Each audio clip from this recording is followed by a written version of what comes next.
BCS গাণিতিক যুক্তি। প্রশ্ন ১, ২ এবং ৩২-এর মধ্যে মৌলিক সংখ্যা কয়টি? ক ১১টি, খ ৮টি, গ ৯টি, ঘ ১০টি। সূত্র ২৪তম বিসিএস। উত্তরটি চিন্তা করুন, একটু পরে মিলিয়ে নিন।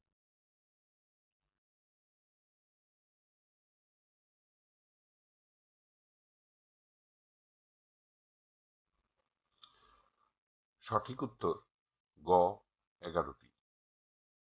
ব্যাখ্যা: গণিতের পরিভাষায় মৌলিক সংখ্যা অথবা মৌলিক হলো এমন স্বাভাবিক সংখ্যা যার কেবলমাত্র দুইটি পৃথক উৎপাদক আছে। উৎপাদক দুইটি হচ্ছে ১ এবং ওই সংখ্যাটি নিজে। ১-এর চেয়ে বড় যে সকল সংখ্যা মৌলিক না তাদেরকে যৌগিক সংখ্যা বলে। প্রথমে সংখ্যাগুলো লিখি ১ থেকে ৩২ পর্যন্ত। ১ থেকে ৩২ পর্যন্ত সংখ্যাগুলির মধ্যে মৌলিক সংখ্যাগুলি হচ্ছে ২, ৩, ৫, ৭, ১১, ১৩, ১৭, ১৯, ২৩, ২৯ এবং ৩১। মোট ১১টি। মনে রাখতে হবে ১ মৌলিক সংখ্যা নয়। সুতরাং উত্তর ঘ ১১টি। মৌলিক সংখ্যা সম্পর্কে সামগ্র ধারণাটি আরো ভালোভাবে জানতে হলে ভিডিওটি দেখতে থাকুন।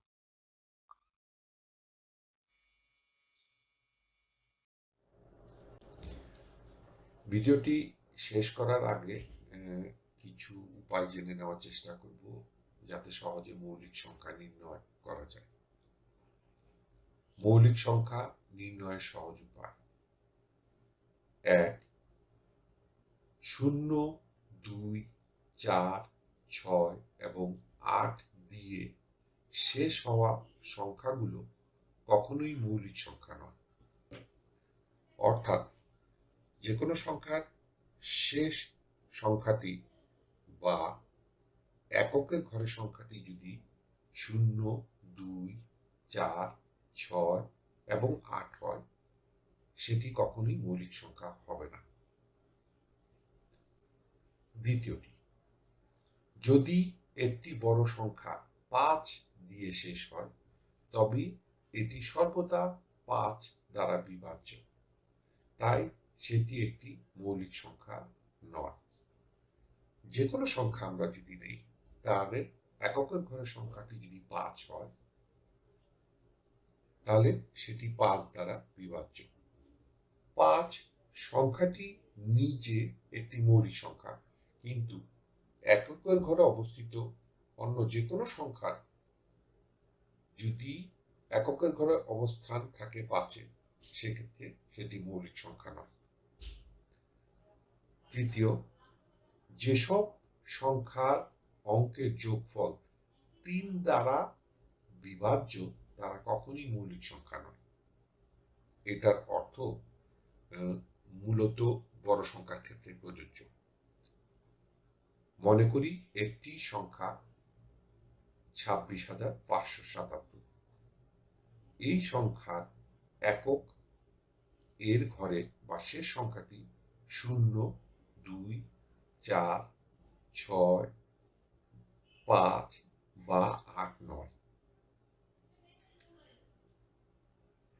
এখন অঙ্কের যোগফল করি, তা হবে ২ যোগ ৬ যোগ ৫ যোগ ৭ যোগ ৭ সমান ২৭। যেহেতু ২৭ ৩ দ্বারা বিভাজ্য, তাই 26,577 একটি মৌলিক সংখ্যা নয়। 26,577কে আমরা 3 দিয়ে যদি ভাগ করি তাহলে আমরা পাবো 8,859, অর্থাৎ এটি একটি মৌলিক সংখ্যা নয়।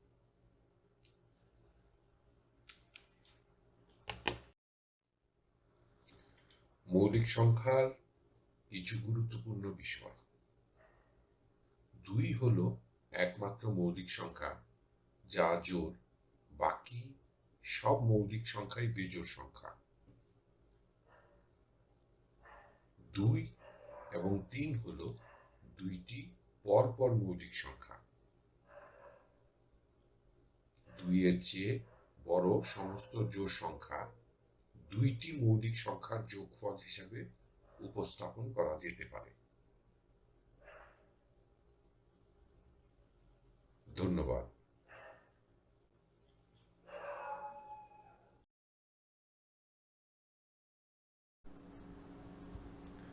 টিউটোরিয়াল দেখার জন্য আপনাকে ধন্যবাদ।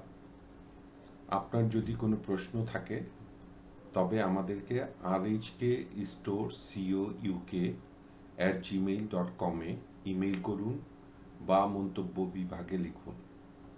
আমাদেরকে অনুপ্রাণিত করার জন্য সাবস্ক্রাইব করুন, থামস আপ দিন বা লাইক দিন, আপনার বন্ধুদের সাথে শেয়ার করুন এবং নতুন টিউটোরিয়াল পেতে বেল আইকন টিপতে ভুলবেন না।